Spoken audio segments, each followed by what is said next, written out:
അസ്സലാമു അലൈക്കും വറഹ്മത്തുള്ളാഹി വബറകാതുഹു. അൽഹംദുലില്ലാഹ് വസ്സലാത്തു വസ്സലാമു അലാ റസൂലില്ലാഹി വഅലാ ആലിഹി വസഹ്ബിഹി അജ്മഈൻ. അമ്മാ ബഅദ്. ബഹുമാന്യരായ രക്ഷിതാക്കളെ, സഹോദരങ്ങളെ, സുഹൃത്തുക്കളെ, അൽഹംദുലില്ലാഹ് ഇത്തരമൊരു ക്യാമ്പയിനിൻ്റെ ഉദ്ഘാടന സമ്മേളനത്തിൽ ഒരുമിച്ച് കൂടാൻ നമുക്കെല്ലാവർക്കും സാധിച്ചിരിക്കുകയാണ്. സത്യത്തിൽ ഇതൊരു ചരിത്ര മുഹൂർത്തമാണെന്ന് ഞാൻ പറയും. കാരണം ഈ ഒരു ക്യാമ്പയിനിൻ്റെ സമകാലിക സാഹചര്യമെന്ന് പറയുന്നത് രക്ഷിതാക്കളെ സംബന്ധിച്ചിടത്തോളം യാതൊരു നിലക്കും തന്നെ അവരെ ബോധ്യപ്പെടുത്തേണ്ടതില്ല. ഒരു വേള കുട്ടികൾക്കായിരിക്കും ഇതൊക്കെ ഇങ്ങനെയൊക്കെയാണോ എന്നുള്ള സംശയവും ആശങ്കയൊക്കെ ഉണ്ടാവുക. വിസ്ഡം സ്റ്റുഡൻസ് ഈ ഒരു ക്യാമ്പയിൻ ഏറ്റെടുക്കുന്നതിന് പിന്നിൽ പ്രധാനമായും 3 ലക്ഷ്യങ്ങളുണ്ട്. ഒന്നാമതായി, വിദ്യാർത്ഥി സമൂഹം അവർക്കിനി 2 മാസത്തോളം 10-60 ദിവസം അവരൊരു അവധിക്കാലത്തിലേക്ക് പ്രവേശിക്കുകയാണ്. ഏകദേശം 24 അവർ എന്നൊക്കെ പറയുന്ന രൂപത്തിൽ അവരുടെ ഉറക്കവും മറ്റു കാര്യങ്ങളൊക്കെ ഒഴിച്ചാൽ ബാക്കി മുഴുവൻ സമയവും അവർ ഫ്രീ ആയി. ഒരു വേള നമ്മുടെയൊക്കെ കുട്ടിക്കാലത്ത് നമ്മൾ മണ്ണിലിറങ്ങി പരസ്പരം സുഹൃത്തുക്കളെ കണ്ട് രാവിലെ പോയാൽ വൈകുന്നേരം വരെ ഏതെങ്കിലും പറമ്പിലോ പാടത്തോ പുഴയിലോ ഒക്കെ കുളിച്ചും കളിച്ചും ഒക്കെ നടന്നിരുന്നതിൽ നിന്ന് വ്യത്യസ്തമായി ഇത്രയധികം മണിക്കൂറുകൾ അവരൊരു ഡിവൈസിന് മുന്നിൽ, ഒരു സ്ക്രീനിന് മുന്നിൽ ചെലവഴിക്കുന്നു എന്നതിലെ അപകടത്തെ നോക്കിക്കണ്ടുകൊണ്ടാണ് ഈ ഒരു സന്ദർഭത്തിൽ അവധിക്കാല പ്രവർത്തനങ്ങളുടെ തുടക്കമെന്നോണം ഇത്തരം ഒരു വലിയ ക്യാമ്പയിൻ, കുട്ടിക്കളിയല്ല സോഷ്യൽ മീഡിയ എന്ന ഒരു വലിയ campaign wisdom Islamic students organisation പ്രഖ്യാപിക്കുന്നത്. അതേപോലെ രണ്ടാമത്തെ ഒരു സാഹചര്യം, ലോകാടിസ്ഥാനത്തിലും കേരളത്തിന് പുറത്ത് മറ്റുള്ള സംസ്ഥാനങ്ങളിലുമൊക്കെ നമ്മൾ കണ്ടുകൊണ്ടിരിക്കുന്ന ഒരു ട്രെൻഡുണ്ട്. ആ ട്രെൻഡ് ഇന്ന് സോഷ്യൽ മീഡിയക്കെതിരാണ്. ഏതാനും വർഷങ്ങൾക്ക് മുമ്പ് വരെ സോഷ്യൽ മീഡിയക്ക് അനുകൂലമായി വീശിയിരുന്ന കാറ്റ് ഇന്ന് എല്ലാവർക്കും തിരിച്ചറിവ് വന്നു തുടങ്ങിയിരിക്കുന്നു. ആ തിരിച്ചറിവ് എന്ന് പറയുന്നത് ഇപ്പോൾ ഓസ്ട്രേലിയ അടക്കമുള്ള, ഫ്രാൻസ് അടക്കമുള്ള, UK, US പല സ്റ്റേറ്റ്സും അതുപോലെ ഇന്തോനേഷ്യ അടക്കമുള്ള പല രാജ്യങ്ങളും ഒരു വേള നമ്മൾ ചർച്ച ചെയ്യുമ്പോൾ ഇനി അത് നിരോധിക്കാത്ത, പ്രത്യേകിച്ച് 16 വയസ്സും 15 വയസ്സിനുമൊക്കെ താഴെയുള്ള ചെറിയ മക്കൾക്ക് എന്തിനാണ് സോഷ്യൽ മീഡിയ എന്ന് പറഞ്ഞുകൊണ്ട് സമ്പൂർണ്ണ നിരോധനം നിയമനിർമ്മാണം വഴി മുന്നോട്ട് കൊണ്ടുവരുന്ന സാഹചര്യമാണ് ലോകരാഷ്ട്രങ്ങളിൽ നമ്മൾ കണ്ടുകൊണ്ടിരിക്കുന്നത്. ബ്രിട്ടനും ഡെൻമാർക്കും ഗ്രീസും സ്പെയിനുമെല്ലാം അതേ വഴി തന്നെ സ്വീകരിച്ചു കൊണ്ടിരിക്കുന്നു. അത്തരം യൂറോപ്യൻ രാജ്യങ്ങളിലടക്കം കൃത്യമായി ആ ചർച്ചകളാണ് മുന്നോട്ട് നീങ്ങുന്നത് എന്ന് പത്രമാധ്യമങ്ങൾ നമ്മൾ വായിക്കുകയാണ്. അവിടെയാണ് പ്രിയപ്പെട്ടവരെ നമ്മൾ നമ്മുടെ രാജ്യത്തേക്ക് വരുമ്പോൾ, ഇന്ത്യ മഹാരാജ്യത്തേക്ക് വരുമ്പോൾ, ഇവിടെ നമ്മുടെ തൊട്ടടുത്തുള്ള കർണാടകയും ആന്ധ്രാപ്രദേശുമെല്ലാം ഇതേ വഴി സ്വീകരിച്ചുകൊണ്ട് നിയമനിർമ്മാണം മൂലം തന്നെ വിദ്യാർത്ഥികൾക്ക്, ചെറിയ മക്കൾക്ക്, ബാല്യത്തിലും കൗമാരത്തിൻ്റെ ആദ്യ പടിയിലുമുള്ള മക്കൾക്ക് എന്തിനാണ് സോഷ്യൽ മീഡിയ, എന്തിനാണ് അവർ ഇത്ര മുതിർന്നവർ കേൾക്കേണ്ട, ഇത്ര മുതിർന്നവർ കാണേണ്ട, ഇത്ര മുതിർന്നവർ മാത്രം മനസ്സിലാക്കേണ്ട പല കണ്ടന്റുകളും എന്തിനാണ് ഈ ചെറിയ കുട്ടികളുടെ ആ നിഷ്കളങ്കതയുടെ ആ പര്യായത്തിൻ്റെ ഭാഗമായ ആ മക്കളുടെ ഹൃദയത്തിൻ്റെ അകങ്ങളിലേക്ക് എന്തിനാണ് കടന്നു ചെല്ലുന്നത് എന്ന് ചോദിക്കുന്ന സാഹചര്യം കേരളത്തിന് പുറത്തും ഇന്ത്യക്ക് പുറത്തുമൊക്കെയുള്ള രാജ്യങ്ങളിൽ നിന്ന്, സംസ്ഥാനങ്ങൾ നമ്മൾ കാണുമ്പോൾ നമുക്കും അതേ കാര്യങ്ങളിൽ ചിലത് ചെയ്യാനുണ്ട്. നമ്മുടെ സംസ്ഥാനത്തിലും കേരളത്തിലും തന്നെ അത്തരം ചർച്ചകൾ അല്പമൊക്കെ ഉയർന്നു വന്നിട്ടുണ്ടെങ്കിലും അതിനാക്കം കൂട്ടേണ്ടതുണ്ട്. ആ ചർച്ചകൾ ഉയർത്തിക്കൊണ്ടുവരേണ്ടതുണ്ട്. ആ ഒരു ദൗത്യമാണ് ഇവിടെ വിസ്ഡം സ്റ്റുഡൻസ് നിർവഹിക്കാൻ ആഗ്രഹിക്കുന്നത്. മൂന്നാമത്തെ ഒരു കാര്യമുണ്ട്. ഈ സോഷ്യൽ മീഡിയ കുട്ടിക്കളിക്ക് വേണ്ടിയുള്ളതല്ല എന്ന വിസ്ഡം സ്റ്റുഡൻസ് ഒരു ക്യാമ്പയിൻ പ്രഖ്യാപിക്കുന്നതിന് പിന്നിൽ കേവല എന്റർടൈൻമെന്റ് എന്നതിലുപരി, കേവല ആസ്വാദനങ്ങൾ എന്നതിൽ നിന്നുപരി സോഷ്യൽ മീഡിയയും ഈ സ്ക്രീനുമൊക്കെ കുട്ടികളെ വേറെ ഏതോ മായിക ലോകത്തേക്ക് അവർ മനഃപൂർവ്വമല്ലാതെ കടന്നു ചെല്ലുന്നു എന്നതായിരിക്കാം യാഥാർത്ഥ്യം. പക്ഷേ അവരെ അത്തരം ലോകത്തേക്ക് കൈപിടിച്ചുയർത്താൻ അല്ല, കൈപിടിച്ചു വലിച്ച് ആപതിക്കാൻ ആ നിലക്ക് ബോധപൂർവം തിന്മകളുടെ വക്താക്കൾ കൃത്യമായി പണിയെടുക്കുന്നുണ്ട്. ലഹരിയുടെ വക്താക്കൾ പണിയെടുക്കുന്നുണ്ട്. ഇവിടെ എന്തെല്ലാം അധാർമിക പ്രവണതകളെ, സാമൂഹ്യ തിന്മകളെ പ്രസരിപ്പിക്കണമെന്ന് ആഗ്രഹിക്കുന്ന ഓരോ ടീമും വളരെ ബോധപൂർവം സോഷ്യൽ മീഡിയയിൽ കുട്ടികളെ വല വീശി പിടിക്കാൻ വേണ്ടി, റാഞ്ചിയെടുക്കാൻ വേണ്ടി പണിയെടുക്കുന്നു എന്ന ബോധ്യത്തിൽ നിന്നുകൂടിയാണ് വിസ്ഡം സ്റ്റുഡൻസ് കഴിഞ്ഞ ഏറെക്കാലമായി ഇത്തരം ബോധവൽക്കരണങ്ങളുടെ തുടർച്ചയായി തന്നെ ഇപ്പോൾ ഒരു പ്രത്യേകമായ ക്യാമ്പയിൻ ഈ അവധിക്കാലത്തെ മുൻനിർത്തിക്കൊണ്ട് പ്രഖ്യാപിക്കുന്നത്. അത് കുട്ടിക്കളിയല്ല സോഷ്യൽ മീഡിയ എന്നതാണ്. പ്രിയപ്പെട്ടവരെ, ഇവിടെ കേവലം ബോധവൽക്കരണങ്ങൾ കൊണ്ട്, കേവലം ഇത്തരം പ്രസംഗങ്ങൾ കൊണ്ട്, കേവലം ഇത്തരത്തിലുള്ള ക്യാമ്പയിൻ്റെ പ്രഖ്യാപനങ്ങളും അതിൻ്റെ പൊലിമയും കൊണ്ട് മാത്രം നിറഞ്ഞു നിൽക്കാനല്ല വിസ്ഡം സ്റ്റുഡൻസ് ആഗ്രഹിക്കുന്നത്. ഏതൊരു കാലത്തും വിസ്ഡം ഇസ്ലാമിക് സ്റ്റുഡൻസ് ഓർഗനൈസേഷൻ മുന്നോട്ട് വെച്ചുള്ള പോലെ തന്നെ കൃത്യമായ ബദൽ പ്ലാനുകൾ മുന്നോട്ട് വെക്കുകയാണ് വിസ്ഡം സ്റ്റുഡൻസ്. കേവലമായ പ്രഖ്യാപനത്തിൽ ഒതുങ്ങി, കേവലമായ ഉപരിപ്ലവമായ പ്രവർത്തനങ്ങളിലേക്ക് ഒതുങ്ങി നിൽക്കാൻ വിസ്ഡം സ്റ്റുഡൻസ് ആഗ്രഹിക്കുന്നേയില്ല. ഈ പദ്ധതി ഇന്ന് ഈ ക്യാമ്പയിൻ ഇന്ന് ഇവിടെ പ്രഖ്യാപിക്കുമ്പോൾ തന്നെ ഇന്ന് ഇതേ വേദിയിൽ വെച്ചുകൊണ്ട് സമ്മർ ക്വസ്റ്റ് എന്ന പേരിൽ ഒരു പുതിയ പദ്ധതി കൂടി വിസ്ഡം സ്റ്റുഡൻസ് അനൗൺസ് ചെയ്യാൻ ആഗ്രഹിക്കുകയാണ്. എന്താണ് പ്രിയപ്പെട്ടവരെ സമ്മർ ക്വസ്റ്റ്? ഓരോ വിദ്യാർത്ഥികളും ആദ്യഘട്ടം എന്ന നിലയ്ക്ക് 1ാം ക്ലാസ് മുതൽ 7ാം ക്ലാസ് വരെ പഠിക്കുന്ന, പ്രത്യേകിച്ച് ബാല്യത്തിലുള്ള കുട്ടികൾക്ക് അവരുടെ ബാല്യത്തെ തിരികെ നൽകുന്ന, അവരുടെ സ്ക്രീൻ അഡിക്ഷനിൽ നിന്ന്, അവരുടെ സോഷ്യൽ മീഡിയ അഡിക്ഷനിൽ നിന്ന് പിന്നോട്ട് വലിക്കുന്ന ക്രിയാത്മകമായ പരിഹാരങ്ങൾ ഉൾക്കൊള്ളുന്ന ഒരു വ്യവസ്ഥാപിതമായ പദ്ധതി സമ്മർ ക്വസ്റ്റ് കൂടി ഈ വേദിയിൽ പ്രഖ്യാപിക്കപ്പെടുകയാണ്. ആ സമ്മർ ക്വസ്റ്റിലൂടെ 10,000-കണക്കിന് വിദ്യാർത്ഥി സമൂഹം നമ്മളോടൊപ്പം സഞ്ചരിക്കുമെന്നതിൽ യാതൊരു സംശയവുമില്ല. ഈ കഴിഞ്ഞ റമദാൻ മാസത്തിൽ അത്തരം ഒരു പദ്ധതി ഈ വിദ്യാർത്ഥി സമൂഹത്തിനു വേണ്ടി നമ്മൾ സമർപ്പിച്ചപ്പോൾ അതായിരുന്നു നമ്മൾ കണ്ട കാഴ്ച. അതാണ് രക്ഷിതാക്കൾ ഏറ്റെടുത്ത കാഴ്ച.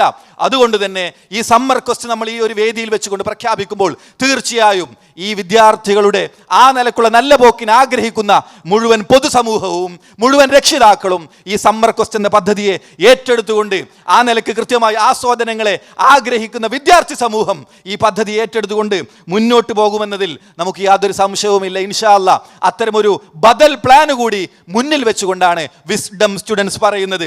കുട്ടിക്കളിയല്ല സോഷ്യൽ മീഡിയ, കുട്ടികൾക്ക് യഥേഷ്ടം വിഹരിക്കാനുള്ള ഇടമല്ല സോഷ്യൽ മീഡിയ.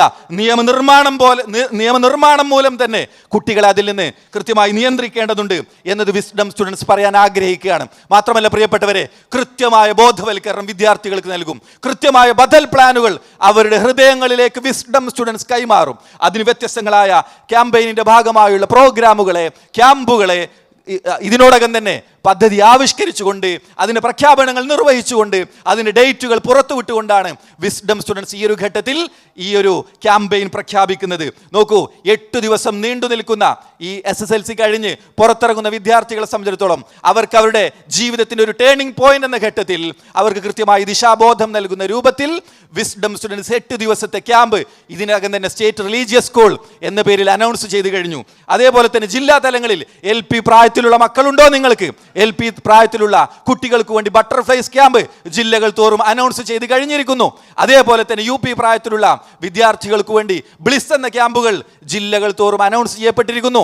അതേപോലെ തന്നെ ഹൈസ്കൂൾ പ്രായത്തിലുള്ള വിദ്യാർത്ഥികളെ കേന്ദ്രീകരിച്ചുകൊണ്ട് ജാലകം സഹവാസ ക്യാമ്പുകളും ഒക്കെ അനൗൺസ് ചെയ്തിട്ടാണ് ഇത്തരമൊരു ക്യാമ്പയിനും അതിൻ്റെ ബദൽ പ്ലാനും ഒക്കെ പറഞ്ഞുകൊണ്ട് വിസ്ഡം സ്റ്റുഡൻസ് മുന്നോട്ട് പോകുന്നത്. കേരളത്തിലെ 140 മണ്ഡലം കേന്ദ്രങ്ങളിലും മോറൽ സ്കൂൾ എന്ന പേരിൽ, സമ്മറൈസ് മോറൽ സ്കൂൾ എന്ന പേരിൽ 100 കണക്കിന് വിദ്യാർത്ഥികളെ ഓരോ മണ്ഡലം കേന്ദ്രത്തിലും ഒരുമിച്ച് ചേർത്തിരുത്തി ഇത്തരം പരിഹാരത്തിൻ്റെ, ഇത്തരം മൂല്യങ്ങളുടെ, ഇത്തരം ധാർമ്മികതയുടെ കൃത്യമായ പാഠങ്ങൾ അവർക്ക് മുന്നിൽ പഠിപ്പിച്ചു കൊടുത്തിട്ടായിരിക്കും ഈ ക്യാമ്പയിൻ അതിൻ്റെ സമാപനത്തിലേക്ക് പോവുക എന്നതുകൂടി നിങ്ങളോട് പറയാൻ ആഗ്രഹിക്കുകയാണ്. പൊതു ഇടങ്ങൾ കേന്ദ്രീകരിച്ചുകൊണ്ട്, അങ്ങാടികളും തെരുവുകളും കേന്ദ്രീകരിച്ചുകൊണ്ട് സ്ട്രീറ്റ് ലോഗ് പദ്ധതികൾ ഇതിനോടകം തന്നെ ആവിഷ്കരിച്ചുകൊണ്ടാണ്, കൃത്യമായ തീയതികൾ കണക്കാക്കിക്കൊണ്ടാണ് വിസ്ഡം സ്റ്റുഡൻസ് ഈ ഒരു ക്യാമ്പയിൻ പ്രഖ്യാപിക്കുന്നത്. പ്രിയപ്പെട്ടവരെ, ഇതിന്റെ ഭാഗമായി നിലകൊള്ളുമ്പോൾ പ്രിയപ്പെട്ട മക്കളോട് ഒന്ന് പറയാനുണ്ട്. നിങ്ങൾക്ക് നിങ്ങളുടെ ബാല്യത്തെ, നിങ്ങളുടെ അതീവ നിഷ്കളങ്കമായ ബാല്യത്തെ തിരികെ നൽകുന്നതിന് വേണ്ടിയാണ് ഈ ഒരു പ്രവർത്തനവുമായി വിസ്ഡം സ്റ്റുഡൻസ് മുന്നിട്ടിറങ്ങുന്നത്. നിങ്ങളുടെ ബാല്യത്തിന്റെ വില എന്താണെന്ന് മക്കളെ നിങ്ങൾക്കറിയാമോ? നോക്കൂ, കഴിഞ്ഞ ദിവസങ്ങളിൽ വന്ന ഏതാനും ചില വാർത്തകളുണ്ട്. കുട്ടികൾ അവരുടെ യുവത്വത്തിലേക്ക് കൗമാരം കഴിയുന്ന പ്രായത്തിലെത്തുമ്പോൾ അവർ തിരിച്ചറിയുകയാണ്, ഈ സോഷ്യൽ മീഡിയ ആപ്പുകൾ ഞങ്ങളെ കൊണ്ടുപോയി ചെന്നെത്തിച്ച, ഞങ്ങളുടെ ബാല്യം കവർന്നെടുത്തു പോയത് അത്തരം സോഷ്യൽ മീഡിയ ഇടങ്ങളാണല്ലോ എന്നറിയുമ്പോൾ ഇപ്പോൾ കൗമാരത്തിന്റെ അവസാന ഘട്ടങ്ങളിൽ, യുവത്വത്തിന്റെ പ്രാരംഭഘട്ടങ്ങളിൽ അവർ കൃത്യമായി കോടതികളിൽ പോയിക്കൊണ്ട് കേസ് നൽകുകയാണ്. ഞങ്ങളെ ബാല്യത്തെ കവർന്നെടുത്തതിന് ഞങ്ങൾക്ക് നഷ്ടപരിഹാരം വേണം. ആര് തരും എന്ന ചോദ്യവുമായി കോടതികളെ സമീപിക്കുന്ന വിദ്യാർത്ഥി തലമുറയെ, അല്ലെങ്കിൽ യുവത്വത്തിലേക്ക് പ്രവേശിച്ച തലമുറയെ നമ്മൾ കാണുകയാണ്. കാലിഫോർണിയയിൽ നിന്ന് കോടതി വിധിച്ചു, കോടികൾ നൽകണം അവന്റെ ബാല്യത്തിനു പരിഹാരമായി മെറ്റ എന്ന കമ്പനി. അതേ നിലക്കുള്ള വ്യത്യസ്തമായ കോടതി വിധികൾ നമ്മൾ കാണുകയാണ്. ആയിരക്കണക്കിന് കോടികളാണ് പ്രിയപ്പെട്ട മക്കളെ നിങ്ങളുടെ ബാല്യത്തിനു പകരമായി കോടികളാണ് കോടതികൾ വിധിച്ചതെങ്കിൽ ആ കോടികൾ ലഭിക്കുമ്പോൾ അവരുടെ നഷ്ടപ്പെട്ടു പോയ ബാല്യത്തെ, ആ പ്രായത്തെ ആരാണ് തിരികെ നൽകുക? കോടികൾ കിട്ടിയതുകൊണ്ട് നഷ്ടപ്പെട്ടു പോയ പ്രായം തിരിച്ചു വരുമോ? യാതൊരു നിലക്കും തിരിച്ചു വരില്ല. പക്ഷേ നമ്മൾ മനസ്സിലാക്കേണ്ടത് അത്തരം വലിയ കോടികൾ വിലമതിക്കാനാകാത്ത ഒന്നാണ് നമ്മുടെ ബാല്യം എന്നതാണ്. ആ ബാല്യത്തിൽ നിൽക്കുന്ന പ്രിയപ്പെട്ട മക്കളോട് നമുക്ക് ഈ സോഷ്യൽ മീഡിയയിൽ നിന്ന് മാറി നിൽക്കാം. കൃത്യമായി ഇന്റർനെറ്റിന്റെയും മറ്റു ടെക്നോളജിയുടെയും നല്ല സാധ്യതകളെ ഉപയോഗപ്പെടുന്നതോടൊപ്പം തന്നെ ഈ സോഷ്യൽ മീഡിയയുടെ അൽഗോരിതത്തോടൊപ്പം സഞ്ചരിച്ച് സകലവിധ തോന്നിവാസങ്ങളെയും പുൽകുന്ന പ്രവണതകളിൽ നിന്ന് പ്രിയപ്പെട്ട മക്കളെ നമുക്ക് മാറി നിൽക്കാമെന്നതാണ്. പ്രിയപ്പെട്ട രക്ഷിതാക്കളോട് ഒരു വാക്ക്. രക്ഷിതാക്കളെ, നമ്മെ സംബന്ധിച്ചിടത്തോളം നമ്മുടെ മക്കളുടെ നിഷ്കളങ്കതയെ, നമ്മുടെ മക്കളുടെ ആ നൈർമല്യത്തെ, നമ്മുടെ മക്കളുടെ പുഞ്ചിരിയെ പോലും കവർന്നെടുത്തു കൊണ്ടുപോകുന്ന സോഷ്യൽ മീഡിയ ആപ്പുകളെ ഫോണിലാക്കിക്കൊണ്ട് നമ്മുടെ മക്കളുടെ കൈകളിലേക്ക് നൽകുമ്പോൾ നമ്മൾ നഷ്ടപ്പെടുത്തുന്ന നമ്മുടെ പിഞ്ചു മക്കളെയാണ്. ആ നഷ്ടപ്പെടുത്തലിന്റെ വേദന അനുഭവിക്കുന്നവരാണ് ഇന്ന് കേരളീയ പൊതുസമൂഹത്തിലെ മുഴുവൻ അല്ലെങ്കിൽ ഭൂരിഭാഗം രക്ഷിതാക്കളും എന്ന് പറയുന്നത്. അതിനുള്ള പരിഹാരമാണ് വിസ്ഡം സ്റ്റുഡൻസ് ഇവിടെ ഈ ക്യാമ്പയിനിലൂടെ ചൂണ്ടിക്കാണിക്കുന്നത്. അതുകൊണ്ട് ഈ ക്യാമ്പയിൻ കേരളത്തിലെ പൊതുസമൂഹം ഒന്നടങ്കം, ഇവിടെയുള്ള രക്ഷിതാക്കൾ ഒന്നടങ്കം ഏറ്റെടുക്കുമെന്നതിൽ ഇൻഷാ അല്ലാഹ് നമുക്ക് സംശയമില്ല. ആ നിലക്ക് തന്നെ രക്ഷിതാക്കളോട് നിങ്ങളുടെ അയൽപ്പക്കത്ത്, നിങ്ങളുടെ കുടുംബത്തിൽ, നിങ്ങളുടെ പരിസരങ്ങളിൽ, നിങ്ങൾ ജോലി ചെയ്യുന്ന ഇടങ്ങളിൽ അവിടെയെല്ലാമുള്ള മക്കളിലേക്ക് ഈ പദ്ധതി എത്തിക്കേണ്ടതിന്റെ ഉത്തരവാദിത്തം നിങ്ങളെ ഏൽപ്പിക്കുകയാണ്. കാരണം അവിടെയെല്ലാം നടക്കുന്ന അധാർമികതകളുടെ പൊട്ടിത്തെറികളെ നിങ്ങൾ കൂടി അനുഭവിക്കേണ്ടി വരുമെങ്കിൽ അവർക്ക് കൂടി ഇത് എത്തിക്കേണ്ടതിന്റെ ഒരു ബാധ്യത കേരളീയ പൊതുസമൂഹത്തിലെ മുഴുവൻ രക്ഷിതാക്കളെയും വിസ്ഡം സ്റ്റുഡൻസ് ഏൽപ്പിക്കാൻ ആഗ്രഹിക്കുകയാണ്. ഇവിടെയുള്ള ബഹുമാന്യരായ അധികാരികളെ, ഇവിടെയുള്ള ബഹുമാന്യരായ ഭരണകൂടങ്ങളെ, ഇവിടെയുള്ള ബഹുമാന്യരായ കോടതികളെ, നിങ്ങളുടെ ഉത്തരവാദിത്തങ്ങളെ നിങ്ങൾ ഏറ്റവും മനോഹരമായി നിർവഹിക്കണമേ എന്നാണ് ഈ ഘട്ടത്തിൽ അഭ്യർത്ഥിക്കാനുള്ളത്. ഇത്തരം രാജ്യങ്ങളും രാഷ്ട്രങ്ങളും ഈ കണ്ട സംസ്ഥാനങ്ങളുമെല്ലാം നിയമനിർമ്മാണം മൂലം തന്നെ കൃത്യമായി സോഷ്യൽ മീഡിയയെ ഈ 10, 15, 16 വയസ്സും താഴെയുള്ള മക്കൾക്ക്, ചെറിയ മക്കൾക്ക് എന്താണ് ശരിയെന്നോ എന്താണ് തെറ്റിയെന്നോ, ഞാൻ കാണുന്നതിൽ എന്താണ് അധാർമികമെന്നോ ധാർമ്മികമെന്നോ തിരിച്ചറിയാൻ കഴിയാത്ത ഈ പ്രായത്തിലുള്ള കുട്ടികളെ സംബന്ധിച്ചിടത്തോളം അവർക്ക് ഇത് നിരോധിക്കണം. അവർക്ക് അതിനേക്കാൾ ക്രിയാത്മകമായി, സക്രിയമായി, സജീവമായി അവർക്ക് ചെയ്യാൻ ഒരുപാടുണ്ട്. അവരുടെ കുടുംബത്തിലുണ്ട്, അവരുടെ വീടുകളുണ്ട്, അവരുടെ നാടുകളിലുണ്ട്, അവരുടേതായ ഇടങ്ങളിലുണ്ട് എന്നത് അവർക്ക് പഠിപ്പിച്ചു കൊടുക്കാൻ പ്രിയപ്പെട്ട ഭരണകൂടമേ, ബഹുമാന്യരായ കോടതികളെ, നിങ്ങൾ കൃത്യമായി നിയമനിർമ്മാണം മൂലം തന്നെ ഇത് നിരോധിക്കണമെന്നതാണ് വിസ്ഡം സ്റ്റുഡൻസ് കുട്ടികളിയല്ല സോഷ്യൽ മീഡിയ എന്ന ക്യാമ്പയിനിലൂടെ മുന്നോട്ട് വെക്കാൻ ആഗ്രഹിക്കുന്നത്. അത്തരം ഒരു നിയമനിർമ്മാണം നമ്മുടെ സംസ്ഥാനത്തും നടക്കുമെന്ന് തന്നെയാണ് വിസ്ഡം ഇസ്ലാമിക് സ്റ്റുഡൻസ് ഓർഗനൈസേഷൻ പ്രത്യാശിക്കുന്നതും അതിനുവേണ്ടിയുള്ള നടപടിയിലേക്ക് നമ്മളും നീങ്ങുന്നതും. പ്രിയപ്പെട്ടവരെ, എല്ലാറ്റിനുമുപരിയായി ഇതെല്ലാം കാണുന്ന, കേൾക്കുന്ന ഒരു പടച്ച റബ്ബുണ്ടെന്ന കൃത്യമായ ബോധ്യമാണ് വിസ്ഡം ഇസ്ലാമിക് സ്റ്റുഡൻസ് ഓർഗനൈസേഷൻ എല്ലാ ഘട്ടത്തിലും കുട്ടികൾക്ക് കൈമാറുന്നത്. ഇന്ന സമഅ വൽ ബസറ വൽ ഫുആദ കുല്ലു ഉലൈക കാന അൻഹു മസ്ഊല എന്ന തത്വത്തെ, സൂറത്തുൽ ഇസ്രാഇന്റെ വാചകത്തെ മനസ്സിലേറ്റിയ വിദ്യാർത്ഥി സമൂഹം എല്ലാ ഘട്ടത്തിലും അവരുടെ കാഴ്ചകളെ, അവരുടെ ചിന്തകളെ, അവരുടെ കേൾവിയെ ആ റബ്ബിന്റെ മുന്നിൽ നാളെ പരലോകത്ത് കൃത്യമായി വിചാരണ ചെയ്യപ്പെടുന്ന ഒരു നാൾ വരാനുണ്ട് എന്ന പരലോകബോധമാണ് ഇതിനെല്ലാമുള്ള ആത്യന്തിക പരിഹാരം എന്നതുകൂടി വിസ്ഡം സ്റ്റുഡൻസ് മുന്നോട്ട് വെക്കുന്നുണ്ട്. ഫമയഅമൽ മിസ്ഖാല ദർറത്തിൻ ഖൈറൻ യറ, എന്തെങ്കിലും ഒരു നന്മ ഇവിടെ ചെയ്തു വെച്ചിട്ടുണ്ടെങ്കിൽ അത് നാളെ പരലോകത്ത് നമുക്ക് കാണാൻ സാധിക്കുമെന്ന ശുഭാപ്തി വിശ്വാസത്തിന്റെ വമയഅമൽ മിസ്ഖാല ദർറത്തിൻ ശർറൻ യറ, എന്തെങ്കിലും ഒരു തിന്മ ആരെങ്കിലും വേദനിപ്പിച്ചിട്ടുണ്ടെങ്കിൽ, ഈ സോഷ്യൽ മീഡിയ വഴി എന്തെങ്കിലുമൊക്കെ അനാവശ്യങ്ങൾ കണ്ടുപോയിട്ടുണ്ടെങ്കിൽ അതെല്ലാം നാളെ അവിടെ കാണുമെന്ന ആ നിലക്കുള്ള കൃത്യമായ ബോധ്യം കൂടിയാണ് വിസ്ഡം സ്റ്റുഡൻസ് ഓരോ വിദ്യാർത്ഥിക്കും ഈ കേരളീയ പൊതുസമൂഹത്തിനും എല്ലാം കൈമാറുന്നത് എന്നതുകൂടി പറഞ്ഞുകൊണ്ട് ഈ ഒരു മഹത്തായ ക്യാമ്പയിനിന്റെ, കുട്ടികളിയല്ല സോഷ്യൽ മീഡിയ എന്ന ക്യാമ്പയിനിന്റെയും അതോടൊപ്പം നമ്മൾ മുന്നോട്ട് വെക്കുന്ന ഈ ഒരു സമ്മർ ക്വസ്റ്റ് എന്ന പദ്ധതിയുടെയും എല്ലാം ഔദ്യോഗികമായ ഉദ്ഘാടന കർമ്മം നിർവഹിക്കുന്നതിന് വേണ്ടി വിസ്ഡം ഇസ്ലാമിക് ഓർഗനൈസേഷന്റെ സംസ്ഥാന പ്രസിഡന്റ് ബഹുമാന്യനായ PN അബ്ദുൽ ലത്തീഫ് മദനിയെ ആദരപൂർവ്വം ക്ഷണിക്കുകയാണ്.